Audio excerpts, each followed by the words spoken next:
이사야, 제가 가지고 있는 개역개정 성경 구약 976쪽 이사야서 7장 10절부터 16절까지 한 목소리로 같이 읽도록 합니다. 여호와께서 또 아하스에게 말씀하여 이르시되 너는 내 하나님 여호와께 한 징조를 구하되 깊은 데에서든지 높은 데에서든지 구하라 하시니 아하스가 이르되 나는 구하지 아니하겠나이다. 나는 여호와를 시험하지 아니하겠나이다 한지라. 이사야가 이르되 다윗의 집이여 원하건대 들을지어다.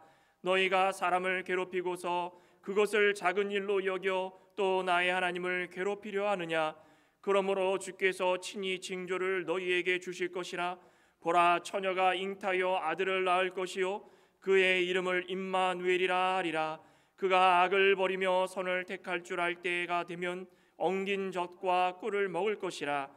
대저 이 아이가 악을 버리며 선을 택할 줄 알기 전에 내가 미워하는 두 왕의 땅이 황폐케 되리라. 아멘. 오늘은 이사야 7장 10절부터 16절을 합독했는데 임마누엘 예수 그리스도라는 제목으로 말씀을 증거하고자 합니다. 같이 한번 따라해 볼까요? 임마누엘 예수 그리스도. 임마누엘 예수 그리스도. 오늘 등장하는 이 왕 한 명이 있죠? 아하스. 이 아하스 왕은 참 못된 왕입니다.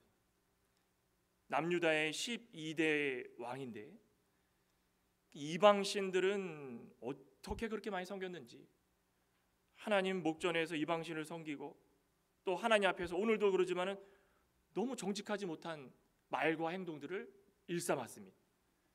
특별히 유다 자손이라고 한다면 얼마나 하나님 언약을 붙들고 사는 자손들입니다. 지난주 오후 예배 때도 다윗 언약에 대해서 말씀드렸지만 그 언약 하나만 받았어도 다른 사람들에 비해서 100배, 1000배, 10,000배는 감사해야 되는데 감사하지 못하고 하나님의 손길을 거부했습니다. 그게 제일 큰 문제입니다. 누가 하나님께서 뭐 큰 것을 요구했습니까? 그냥 내 말을 좀 들어라 그래서 그걸 듣지 않는다라는 것입니다. 당시 그 주변국들 뭐 아수르는 대강국으로 일어났던 나라고 또 그 옆에 바벨론이 신흥 강국으로 또 막 일어나고 있고 또 이스라엘 주변에는 지금도 전쟁으로 한창이지만은 팔레스타인, 뭐 블레셋, 그 다음에 다메섹, 시리아죠. 그 다음에 아시리아, 아수르입니다. 그 주변 지역엔 모든 이방 나라들이 시시때때로 어떻게 해서든 이스라엘을 공격하려고 애를 쓰고 있고 그냥 어떻게 해서든 침략하려고 그럴 때 하나님은 그런 자들을 보면서도 침묵하지 않으시고 도와주시려고 계속 애를 쓰십니다. 특별히도 이사야 선지자를 통해 가지고 말씀을 선포하시면서 기다려라, 나의 손길이 곧 미칠 테니 내 말만 좀 들어라, 그거 외치고 있는 하나님의 음성들을 듣게 됩니다. 그런데 아하스는 인간적인 계획하고 어떻게 하면 실천할 수 있을까, 그거에 따라 가지고 싸우려고 애를 쓰다가 하나님 말씀 온전히 믿지 못합니다. 하나님 말씀을 뭐 온전히 믿을 때까지 갔겠습니까? 아예 들은 척도 안 합니다. 그럼에도 아하스가 유다 자손임이 분명하기 때문에, 여러분들 아시지 않습니까? 남유다는 다윗 그 왕조 한 왕조로 쭉 이어졌던 그 이유가 하나님의 언약 백성이기 때문에 그럽니다.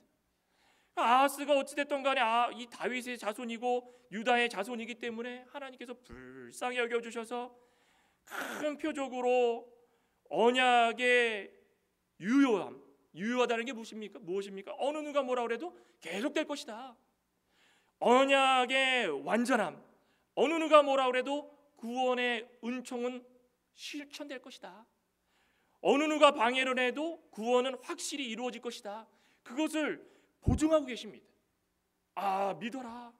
어느 환경에서도 끝까지 보증하고 계십니다. 그것이 무엇입니까? 언약을 성취하기 위해서 다윗의 집을 세워주시고 다윗의 자손에서 예수 그리스도가 탄생될 것이다라고 약속을 하셨는데, 이렇게 아하스처럼 못된 행동하고 못난 행동을 하는 그 다윗 자손 가운데 한두 명, 여러 명, 또 많게는 수십 수백 명에 이르기까지 그 틈 사이에 껴가지고 하나님 말씀을 듣지 않는 자들 때문에 그 언약을 포기하시겠습니까? 하나님 절대 그러지 않는다라는 것입니다. 그래서 주시는 말씀이 뭐냐면 이제 내가 봤더니 육신의 혈통 가운데는 희망이 없다.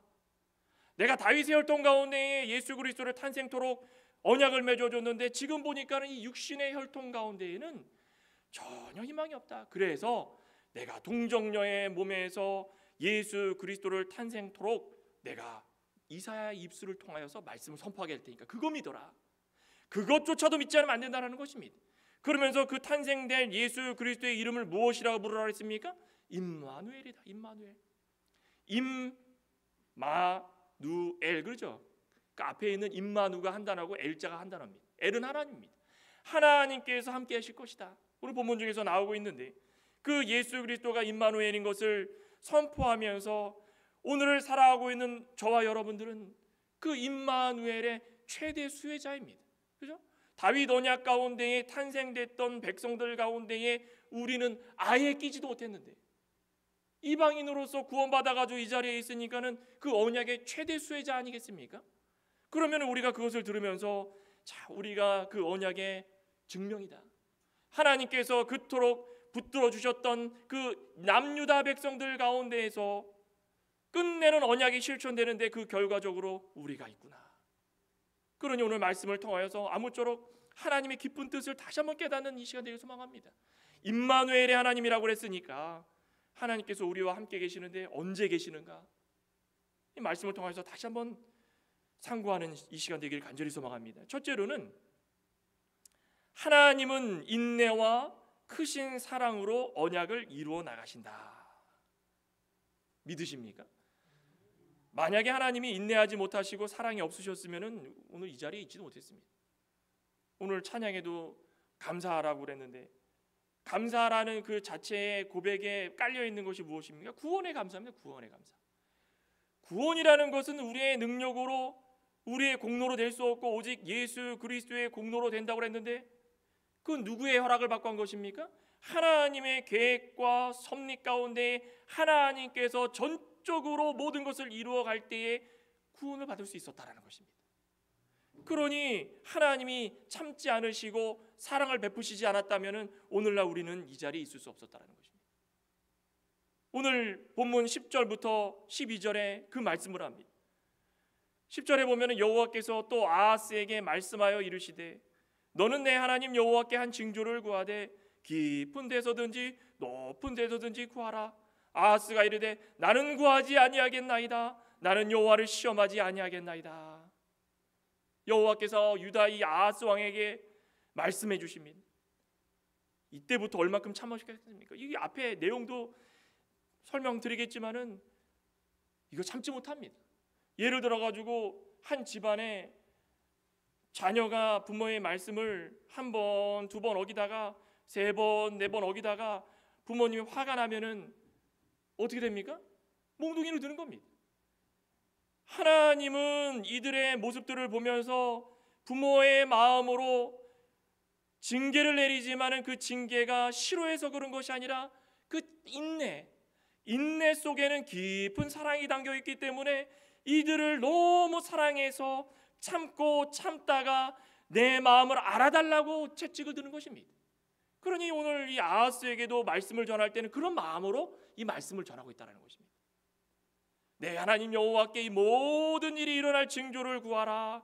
저 깊은 죽음의 세계에 있든지 저 높은 하늘에 이르기까지 무엇이든지 다 구하라. 어떤 말씀입니까? 하고 싶은 말 다 하라는 것입니다. 징조 구하라 했으니까 징조 구하라는 것입니다. 어렵습니까? 지금 이 당시의 북이스라엘이 남유다와 형제 국가였지만 이 강국이었던 아수르를 저항하기 위해서 애를 쓰고 있었습니다. 그런데 애를 쓸 때에 어느 나라와 손을 잡았을까요? 그 옆에 나라인 다메섹, 그 시리아와 손을 잡았습니다. 오늘 본문에서는 그 위쪽에 1절부터 9절에 나와 있는데 거기 보면은 르신, 이 시리아입니다. 시리아 왕과 손을 잡아가지고 아수르를 격퇴시키려고 엄청나게 노력을 합니다. 그런데 유다는 어땠을까요? 북이스라엘이 시리아와 손을 잡고 아수르를 격퇴시키려고 애를 쓰고 있는데 유다는 어떻게 했을까요? 우리가 상식적으로 생각했을 때 유다도 북이스라엘과 손을 잡고 아수르를 상대해야 되는 게 맞지 않겠습니까? 그런데 유다는 아수르와 손을 잡았습니다. 참 이것부터 참 답답한 노릇 아니겠습니까? 열왕기하 16장에 보시면 읽다가 보면은 그냥 속이 터집니다. 열왕기하 16장 5절부터 보시면 이렇게 말씀을 합니다. 이때 아람의 왕 르신과 이스라엘 왕 르말랴의 아들 베가가 예루살렘에 올라와서 싸우려 하여 아하스를 에워쌌으나 능히 이기지 못하니라. 왜 에워쌌는지 아십니까? 아니 못난 사람이 아수르를 손을 잡고선 이스라엘과 아람을 아수르에게 격퇴시켜달라고 부탁을 한 겁니다. 어떻게 부탁한지 아십니까? 6절 봤더니 당시에 아람 왕 르신이 엘랏을 회복하여 아람에 돌리고 유다 사람을 엘랏에서 쫓아내었고 아람 사람이 엘랏에 이르러 거기에 거주하여 오늘까지 이르렀더라. 아하스가 아수르 왕 디글랏 빌레셀에게 사자를 보내 이르되 아이고 나는 왕의 신복이요 왕의 아들입니다. 이제 아람 왕과 이스라엘 왕이 나를 치려고 합니다. 제발 올라와서 그 손에서 나를 구원하여 주소서. 그러면서 뭐 했습니까? 아하스가 여호와의 성전과 왕궁 곳간에 있는 은금을 다 내어다가 아수르 왕에게 예물로 바칩니다. 아이고 얼마나 속 터질 일입니까? 나는 왕의 신복입니다. 왕의 아들입니다. 넙죽 엎드려가지고 그 이방 아수르 왕 앞에 가가지고 그런 처신을 하고 있다는 것입니다. 결과적인 이야기지만 이 아수르가 그렇게 해가지고 유다를 돕고선 좋은 방향으로 끝났을까요? 아닙니다. 북이스라엘이 누구에게 망했습니까? 아수르에게 망하고 아수르가 이스라엘을 침략한 다음에 남유다를 침략하려고 예루살렘을 막 공격을 했습니다. 그렇게 여호와의 성전과 곳간에 있던 은금까지 다 퍼주면서 저는 신복이고 아들입니다까지 무릎을 꿇고 엎드려가지고 아마 그러지 않았겠습니까? 그러면서 도와달라고 애를 썼는데 도와주는 척하면서 나중에서는 다 쓸어가려고. 그게 이방 사람들입니다. 그게 적이고 그게 마귀의 계획입니다. 그거를 알지 못하고 자신의 생각대로 이렇게 무지한 일을 행했다라는 것입니다. 북이스라엘과 아람의 연합이 유다를 공격하려고 애를 쓸 때마다 그 유다가 붙들어야 되는 것은 다른 것이 아닙니다. 이방 나라를 의지하고 곳간을 열어가지고 또 하나님의 성전에 있는 은금을 왜 갖다 줍니까? 오늘날로 이야기하면 여기 성전에 있는 이거 뭐 장비 다 팔아가지고 갖다 주는 겁니다. 마이크 시설 팔고 피아노 팔고 의자 다 팔아가지고 그냥 다 갖다 주는 겁니다. 이게 말이 됩니까? 그러니까 유다 백성들 가운데에 이런 아하스 같은 왕이 있었다라는 자체가 너무 한탄스러운 겁니다. 오늘날 살아가고 있는 우리들의 모습은 어떻습니까? 우리는 마귀와 시시때때로 늘 대적하고 싸워서 이겨야 되는데 마귀는 우는 사자와 같이 우리를 늘 삼키려고 애를 쓴다고 그러지 않았습니까? 그럼 우리가 늘 정신을 차려가지고 하나님의 자녀로서 하나님 앞에 넙죽 엎드려서 하나님을 의지하는 게 우리의 신분인데, 그러니까 우리는 반대로 다른 것을 붙들고선 도와달라고 하다가 오히려 다 뺏기게 됐다라는 것입니다. 왜 하나님을 의지해야 됩니까?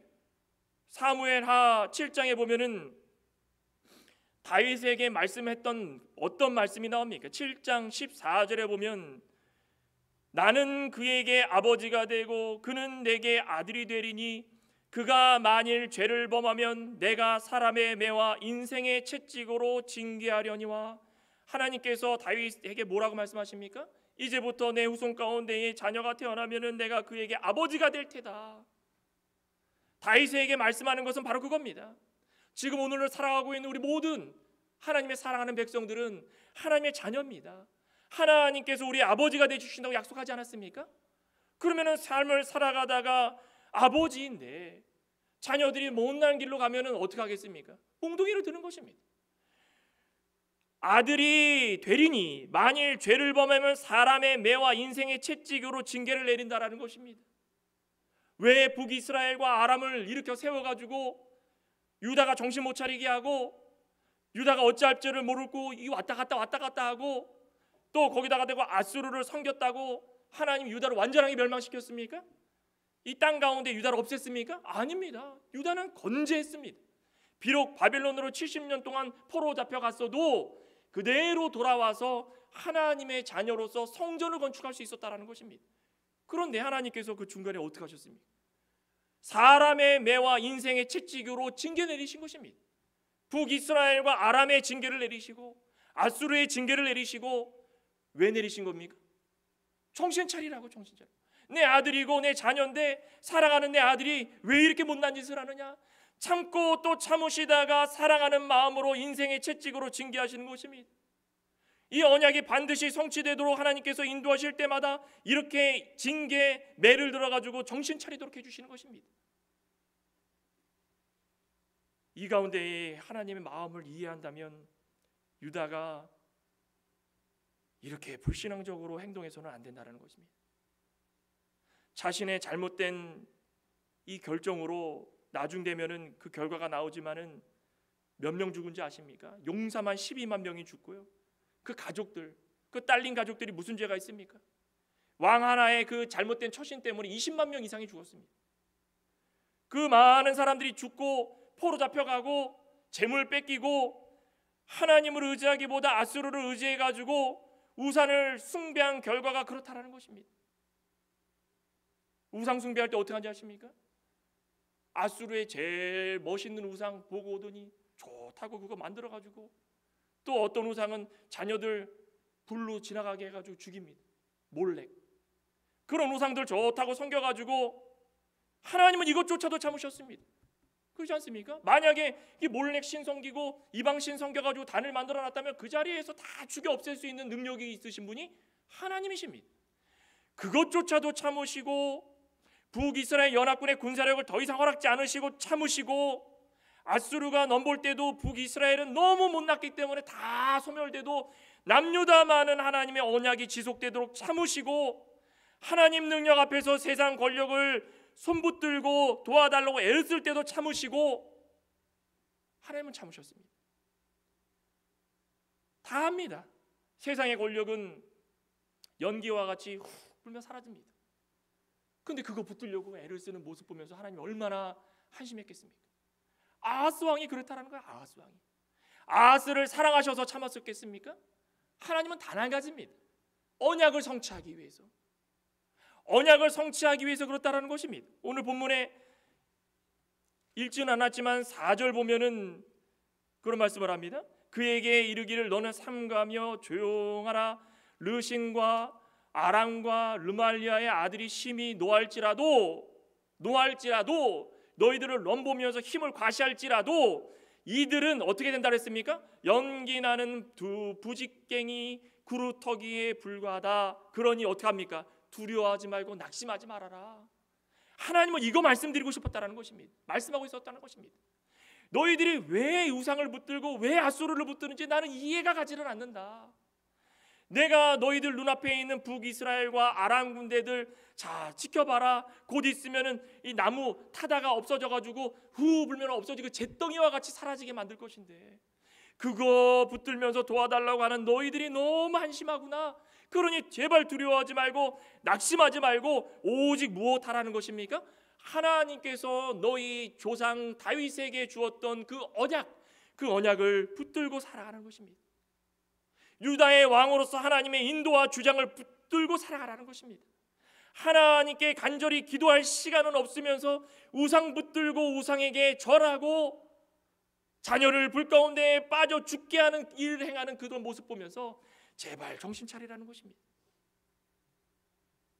그런데 아하스가 하는 말이 무엇입니까? 하나님, 나는 구하지 않겠습니다. 어찌하여 제가 여호와를 시험하고 징조를 구하겠습니까? 자, 이거 들으면은 이렇게 믿음 좋은 사람이 없습니다. 그렇죠? 어느 성경 구절에도 이렇게 믿음 좋은 사람이 없습니다. 맞습니까? 아니, 우리들한테도 만약에 하나님이 꿈 가운데 나타나셔가지고 창광교회 김 목사야 나에게 징조를 구하라 그러면 아이고 저는 구하지 않겠습니다. 하나님을 시험하지 않겠습니다. 그러니까 정상적으로 보면 이게 맞습니다. 얼마나 믿음이 좋습니까? 하나님을 시험하는 죄를 결단코 짓지 않겠습니다. 그런데 아하스는 이게 맞습니까? 혼자 믿음 좋은 척 다 하고 있는 겁니다. 세상 말로 이야기하면 가식덩어리입니다. 가식덩어리. 내세울 게 뭐가 있습니까? 본인의 결정 때문에 죄 없는 이 백성들만 수십만 명이 죽어나가고 나라가 빼앗기게 생겼는데 그 앞에서 믿음 좋은 척은 다 하고 하나님의 은혜는 혼자 다 받은 척만 하고 그럴듯한 말로 포장해가지고 하나님을 속이려고 들고 하나님 모르십니까? 참고 계시는 것입니다. 아하스의 상황을 이해하면 이 말이 어떻게 들려야 되는 것입니까? 어떻게 들립니까? 저는 눈에 보이는 아수르 군대가 너무 좋습니다. 그들에게 제가 모든 은금을 줬으니까, 그들의 신에게 너무 넙죽 엎드렸으니까 그들이 도와줄 것으로 확신하니 잠깐만 기다려 주십시오. 때가 되면은 그쪽 의지할 수 있는 모든 것들이 드러나게 될 것입니다. 그러니 징조 구하지 않겠습니다. 징조 구하란 말 하지 마십시오. 제가 아수르에게 퍼부은 그 돈이 얼만데. 어떻게 들리십니까? 겉다르고 속다르지 않습니까? 참 이게 아하스의 행동이지만 오늘날을 살아가고 있는 믿음 약하고 불신앙적인 사람들의 모습이 이런 모습들로 보여줄 수 있다는 것입니다. 마치 신약 시대에 누가 같습니까? 바리새인들과 같이. 율법 얼마나 잘 지킵니까? 본인들만 최고로 잘 알고 본인들만 최고로 믿음 좋은 줄 알고 있는데 속을 들여다봤더니 믿음이 하나도 없습니다. 정작 예수님을 믿지 않았다는 것입니다. 오늘을 살아가고 있는 우리 모든 하나님의 백성들은 아하스와 같은 고백이 되지 않기를 소망합니다. 하나님께서 징조를 구하라 그러면 차라리 저는 죄가 너무 많습니다. 차라리 죄를 회개하고 하나님께 나아가 있습니다. 이것이 정답 아니겠습니까? 아하스는요 겉과 속이 달라도 너무 달라서 겉으로는 믿음 좋은 척하면서 속으로는 딴주머니를 딴주머니. 뭔가가 되겠지. 하나님을 의지할 시간은 없지만 다른 거 의지하면서 하나님께서 하라는 명령 지키지 않고 하나님께서 참으면서 사랑하는 마음으로 징조를 구하라고 부탁을 했는데 불구하고 이렇게 위선을 떨고 있다는 것입니다.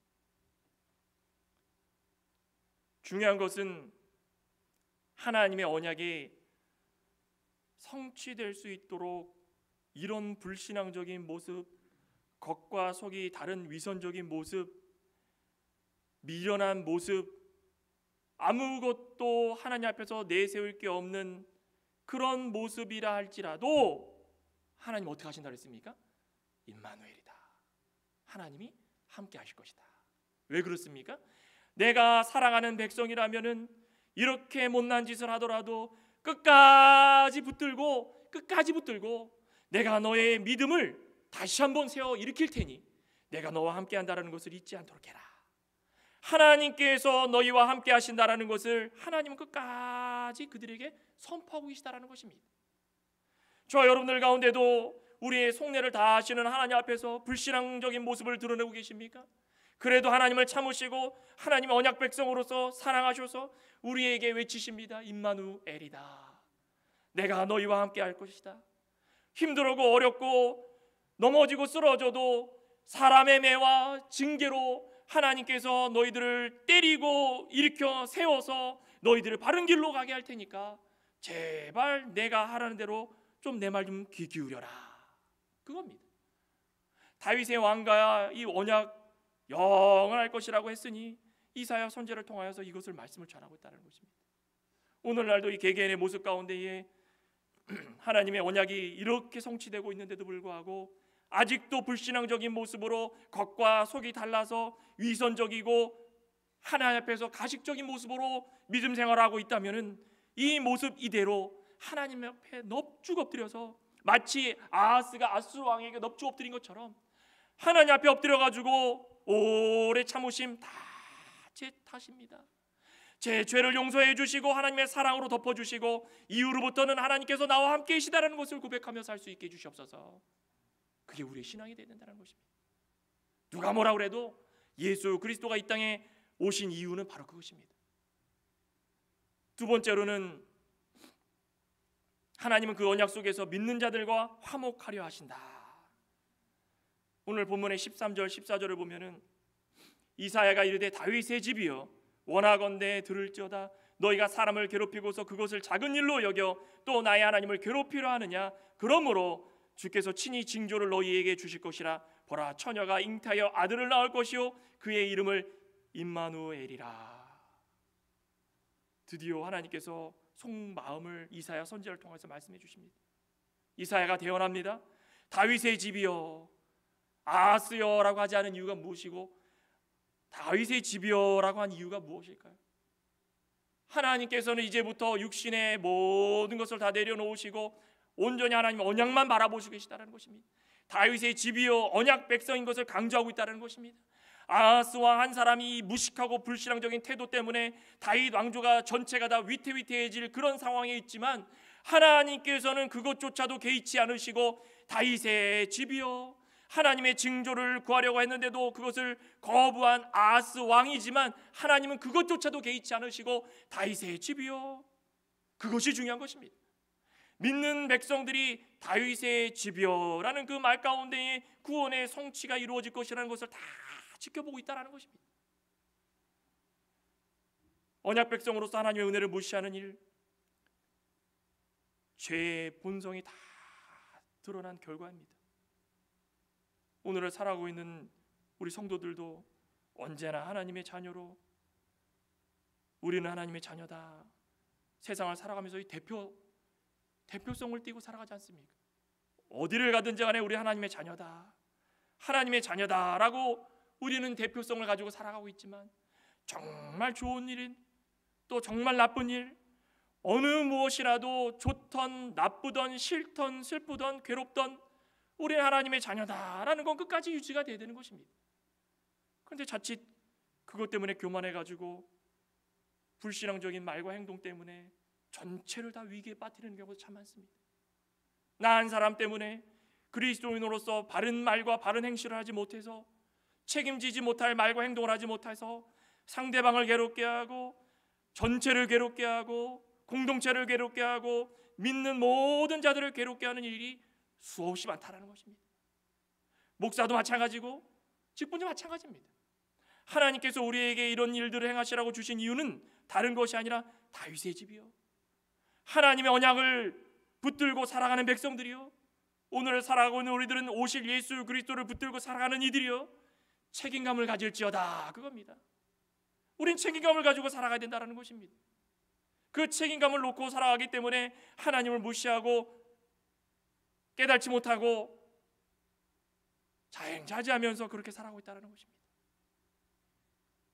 지금 아하스는 자신의 잘못된 행동, 그거 하나로 온 백성이 괴로움을 당하는데도 그 작은 일로 여깁니다. 하나님의 은혜를 무시하면서 하나님을 괴롭게 하는데도 작은 일로 여깁니다. 하나님은 참다 사랑하는 마음으로 친히 징조를 내려주십니다. 친히. 자, 이거 얼마나 대단합니까? 하나님. 오늘 살아가는 우리들도 마찬가지입니다. 우리가 아무리 못날지라도 하나님께서 주시고자 하는 은혜가 다 준비가 되어 있다면 하나님께서 어찌하든 간에 하나님의 택하고 사랑하는 백성들이라면 그 은혜 가운데 임하도록 인도해 주시는 것입니다. 아유, 얼마나 하나님께서 기다리고 참고 계시다가 도저히 안 돼가지고 안 되겠다, 내가 징조를 직접 주겠다, 하나님의 계획하신 그대로, 하나님의 생각 그대로 오차 조금도 없이, 실수 조금도 없이 하나님께서 착착착착착 인도해 가는 가운데에 징조를 보여주시는 것입니다. 어떤 징조였습니까? 보라, 한 처녀가 잉태하여 아들을 낳을 것이다. 그 이름을 하나님께서 우리와 함께 계신다라는 뜻의 임마누엘이다라고 부를 것이다. 다윗의 왕가에 아하스와 같은 불신앙적인 왕이 있을지라도 하나님께서는 계획과 하나님의 성취는 무너지지 않고 하나님은 절대적으로 이루어 가시는데, 이제는 육신의 왕, 눈에 보이는 왕이 아니라 하나님께서 직접 택하신 경건의 왕, 메시아이신 예수 그리스도를 탄생토록 하셔서 그 성취를 완성시키실 것이다. 이렇게까지 하나님께서 인도해 주시는 것입니다. 그 왕이신 예수 그리스도는 어떻게 오십니까? 첫째는 영광 중에 오신다. 영광 중에 오신다. 영광 중에 오십니다. 우리 마태복음 1장 한번 볼까요? 우리 마태복음 1장에 보면은 예수님께서 탄생하시는 그 배경이 나오는데, 마태복음 1장 18절에 보시면 예수 그리스도의 나심은 이러하니라 그러죠. 예수님께서 나실 때에 그의 어머니 마리아가 요셉과 약혼하고 동거하기 전에, 이 동거라는 말은 이 결혼을 말하는 것입니다. 약혼이라는 것은 뭐 오늘날도 약혼을 하지만 오늘날의 방식과는 조금 다릅니다. 결혼하기로 약정된 겁니다. 그러니 결혼하기 이전에 남자와 여자가 동거한다라는 것은 유대 백성들 사이에서는 있어서는 안 되는 일입니다. 그런데 동거하기 전에 성령으로 잉태되었다. 그러니 남자를 알지 못하는 마리아의 몸에서, 깨끗한 몸에서 하나님께서 성령으로 잉태토록 허락하여 주신 것입니다. 남편 요셉은 의로운 사람이기 때문에 그것을 드러내지 않고 끊으려고 했고, 사자가 현몽하여서 다윗의 자손 요셉아 말씀하죠. 다른 자손이 아니라 다윗의 자손이라는 것입니다. 하나님의 언약이 성취되도록 이룬다 주신 것입니다. 하나님의 언약이 성취되는 가운데 요셉은 그 그릇, 도구로 쓰여진 것입니다. 내 아내 마리아 데려오기를 무서워하지 말라. 그가 잉태된 자 성령으로 된 것이니 아들을 낳으리니 그 이름을 예수라 하라. 그가 자기 백성을 그들의 죄에서 구원할 자임이라. 이 모든 일이 된 것은 주께서 이사야 선지자로 하신 말씀을 이루려 하심이라. 보라, 처녀가 잉태하여 아들을 낳을 것이요 그의 이름을 임마누엘이라. 하나님이 우리와 함께 계시다. 성취됐습니까? 안 됐습니까? 우리 성경 66권 믿으십니까? 믿으시면 성취가 된 겁니다. 처녀가 잉태됐다라는 말은 생물학적으로는 도저히, 우리 이성적으로는 도저히 이해가 안 되는 것입니다. 어느 산부인과 의사에게 아니면 어느 의사에게 갔다가 물어보십시오. 처녀가 잉태하여서 아들을 낳을 수 있습니까? 총신당한 사람이라고 합니다. 그런데 세상 생물학적으로 불가능한 일을 하나님의 기적적인 징조를 통하여서 순결하고 흠없는 여인의 몸을 이용하셔서 하나님의 아들 예수 그리스도가 이 땅에 태어나신 것입니다. 세상 어느 누구도 믿지 못하는 이유는 무엇일까요? 죄에 빠져가지고 육신의 부패성, 죄로 얼룩진 그 몸이기 때문에 아무리 하나님 말씀을 전하도 아하스처럼 믿지 않는 것입니다. 그런데 하나님은 우리를 택하여 주시고 은혜로 인도하여 주셔서 이제는 하나님께서 말씀하시는 이 성경 66권이 우리에게 하시는 말씀이고, 하나라도 변함없이 1.1핵이라도 변함없이 우리는 그것을 믿습니다라고 고백하기 때문에 예수 그리스도의 탄생이 우리에게는 너무 아름다운 것이고 너무 은혜되는 것입니다. 그러니 하나님께서 얼룩이 없고 흠이 없고 죄가 없는 깨끗한 몸으로 이 땅에 오셨다. 마치 성소의 성막에 들어갈 때, 제물을 가지고 들어갈 때 어떤 제물을 가지고 들어간다 그랬습니까? 흠없고 순결한 것. 그 흠없고 순결한 예물이 누구의 그림자라고 그랬습니까? 예수 그리스도의 그림자라고 하지 않았습니까? 과거에는 이런 것을 통하여서 예수님을 발견했는데 이제는 직접 깨끗하고 흠없고 순결한 예수 그리스도께서 이 땅에 오셔서 깨끗한 몸으로, 영광된 몸으로 받쳐지게 되는 것입니다. 그러면서 오직 받쳐질 때에 하나님과 죄 많은 우리 사이에 막혔던 그 모든 담들을 허무시고 화목하기 위해서 이 땅에 오셨다는 것입니다. 또 어떻게 오십니까? 임마누엘의 뜻과 같이 우리와 함께 계시기 위해서 오신다. 임마누엘, 임마누는 우리와 함께 있다. 엘은 하나님. 성육신 하셔가지고 육신으로는 아픔을 당하시고 고통을 당하시고 그것을 통해 가지고 우리의 모든 아픔과 고통을 씻어주시는데 대속해 주시는 것입니다. 피로 말미암아 다 씻어주시고 평안토록 하여 주신 것입니다. 그러면 이제 영적인 게 남지 않았겠습니까?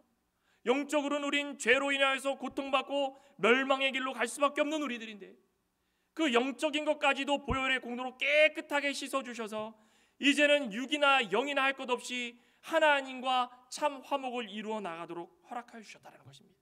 누가 함께 계시기 때문에 그렇습니까? 하나님이 우리와 함께 계시기 때문에. 그러니 그 단번 속죄로 우리가 깨끗함을 받았으니까 매일매일의 삶에 한 걸음 한 걸음 가할 때마다 우리가 혹 잘못하더라도 하나님이 깨달음을 주실 때에 회개하면 되는 것입니다. 그런데 그것을 무시하고 빛 가운데로 걸어가도록 인도해 주시는데도 하나님 우리와 함께 계신데도 불구하고 아하스처럼 저는 징조 구하지 않겠습니다. 저를 하나님을 시험하는 그 죄에 범하지 않도록 저를 그렇게 얘기하지 마십시오. 엉뚱한 얘기하지 말고 살아가라는 것입니다. 말과 행동이 하나님께서 원하는 대로 살아갈 때에 하나님이 화목해 주시는 것입니다. 말과 행동이 하나님께서 원하시는 대로 살아갈 때 풍성한 삶을 누리며 살아갈 수 있게 해주시는 것입니다. 은혜 가운데 살아갈 수 있게 해주시는 것입니다. 그게 무엇입니까? 예수님께서 이 땅에 오신 목적입니다. 우리 믿는 자들이 왜 이렇게 살아가야 되는가? 어렵고 힘들죠. 왜 우리는 이렇게 살아가야 되는가? 한탄할 때가 많죠. 한탄하지 마십시오. 실망하지 마십시오. 슬퍼하지 마시기 바랍니다. 우리는 무엇 때문에 기뻐하고 무엇 때문에 풍성한 삶을 누립니까? 하나님이 우리와 함께 계시다라는 것을 믿기 때문에, 임마누엘의 하나님이 우리와 함께 계시다, 그 믿으시기 바랍니다. 예수 그리스도가 이 땅에 오신 그 이유 목적 다시 한번 기억하시기 바랍니다. 그러면서 결론적으로 그 언약의 성취는 하나님의 구원과 심판의 역사다. 오늘 본문 15절 16절을 보시면 이렇게 말씀합니다. 그가 악을 버리며 선을 택할 줄 알 때가 되면 엉긴 젖과 꿀을 먹을 것이라. 제조 이 아이가 악을 버리며 선을 택할 줄 알기 전에 내가 미워하는 두 왕이 땅에서 황폐케 되리라. 이 아이가 옳지 않은 것을 거절하고 올바른 것을 선택할 때, 그 언제입니까? 어느 정도 이성적으로 판단할 나이가 될 때를 말하는 것입니다. 이 말에는 이중적인 해석이 담겨 있습니다. 역사적으로 보면 유다 백성들이 불신앙하여 가지고 아하스로 말미암아 죄를 버리지 못했고, 그 결과 북이스라엘 연합군의 땅이 황폐케 되고, 황폐케 된 결과가 그 땅에 먹을 게 아무것도 없습니다. 먹을 거라는 뭐밖에 없습니까? 야생 음식밖에 없습니다. 젖과 꿀, 좋은 거 같죠? 그 야생에 나오는 그 가공되지 않은 것들, 먹을 것이 없어서 그거 먹고 살아간다는 것입니다. 얼마나 슬픕니까? 하나님을 버리고 세상을 의지한 결과가 다 그렇다는 것입니다. 침략당하고 아수르 유지해가지고 좋을 것 같았는데, 아수르가 북이스라엘 침략한 다음에 남유다까지 밀어올 때 그 왕들은 어떤 생각을 품었을까요? 우리의 선조가, 우리의 왕들이 이런 약속을 받고 이렇게 살아갔는데 그제서야 하나님 왜 우리를 미워하시고 우리를 붙들지 않으십니까? 참 너무나도 오늘날 살아가고 있는 우리들의 모습과 같아서 할 말이 없습니다. 할 말이. 이런 미련한 눈을 하나님께서 뜨게 해주신 것입니다. 그 얼마나 감사합니까? 영적으로는 이런 해석이 있습니다. 이 아이가 바로 메시아이신 예수 그리스도시라는 겁니다. 예수님께서 악과 선을 구분할 나이가 됐을 때에 그 모든 악을 버리시고, 즉 예수의 이름의 뜻처럼 자기 백성을 저희 죄에서 구원할 자로 오셔서 백성들의 모든 죄를 사하여 주시되 십자가상에 달려 죽으심으로 그 피를 다 흘리시고 물까지 쏟으시고 더 이상 쏟을 것이 없을 때까지 다 쏟으셔서 다 끝난 줄 알았더니 그 죽음을 이기시고 우리를 구원의 길을 열어주셨다는 것입니다. 선을 택하였다. 죽음으로 말미암아서 모든 것들이 다 끝날 줄 알았던 그것이 아니라 의를 완성시켜 주시고, 하나님께서 우리를 십자가의 공로로 말미암아 이 땅을 살아갈 때마다 세 가지입니다. 뭡니까? 사제의 은총, 칭의의 은총, 새 생명의 은총을 기억하고 살아갈 수 있도록 허락하여 주셨다는 것입니다. 예수님의 그 공로로 말미암아 우리가 그렇게 됐다는 것입니다. 지금 이사야 선지자가 선포되는 그 말씀이 아까 마태복음 1장도 읽으셨지만 약 700년 후에 그대로 성취가 됩니다. 성취가 되가 어떻게 됩니까? 악을 버리시고 선을 행하셔서 모든 믿는 자들을 말미암아 버터와 꿀, 그걸 먹게 합니다. 버터와 꿀이 뭘 나타낼까요? 버터와 꿀이 뭐겠습니까? 그냥 배부르게 먹게 하는 거겠습니까? 말씀입니다. 말씀. 하나님의 말씀을 먹게 하는 놀라운 은혜의 자리에 앉도록 허락하여 주셨다는 것이, 이 믿으십니까? 오늘날 살아가고 있는 저와 여러분들, 이 시간에 여기 앉아있는 저와 여러분들도 무엇을 봅니까? 꿀과 버터, 이것을 먹고 있다는 것입니다. 이럴 자격이 없는 자들이었는데 하나님께서 불러주시고 끝까지 참으시고 끝까지 사랑하여 주시고 하나님의 은혜 가운데에 끝까지 인도하여 주시는데 하나님과 화목하게 해주시고, 그것으로 부족해가지고 하나님께서 구원과 심판의 은총을 깨달아가지고 하나님 역사를 우리와 함께 알도록 인도해 주시는, 참 이게 얼마나 감사한 일이겠습니까? 정말 감사하게도 여기 보면은 두 왕이 멸망당한다고 했죠. 이스라엘 왕과 아람 왕 다 한 대략적으로 시기적으로 2, 3년 뒤에 다 망합니다. 임마누엘, 하나님은 우리 모든 믿는 자들을 끝까지 사랑하여 주시고 괴롭히는 자들 끊어주시고 인생길 가운데에 악한 것들을 끊어주시고 힘들고 어려운 거 끊어주시고, 그러니 기다리라는 것입니다. 임마누엘, 하나님이 함께 있는데 무엇을 걱정하느냐 그겁니다. 교회가 무너질 것 같아도 하나님이 함께 계십니다. 신앙생활이 힘들어도 하나님이 함께 계십니다. 직장생활이 힘들어도 하나님이 함께 계시다는 걸 기억할 때에 그것이 은혜라는 것입니다. 예수 그리스도가 이 땅에 오신 그 이유와 목적을 다시 한번 기억하는 올 한 달 또 올 마무리하는 한 해가 되시길 간절히 소망합니다. 임마누엘, 하나님이 함께 계시는 그 은혜 오늘 말씀을 통해서 지켜봤습니다. 다시 한번 하나님이 얼마나 인내하시고 크신 사랑으로 우리를 인도해 주시는지 기억할 수 있는 복된 성도 되시기를 간절히 소망합니다. 기도하시겠습니다. 하나님 감사합니다. 임마누엘, 하나님이 우리와 함께 계시다. 우리가 무엇이 간데 하나님 우리와 함께 계십니까?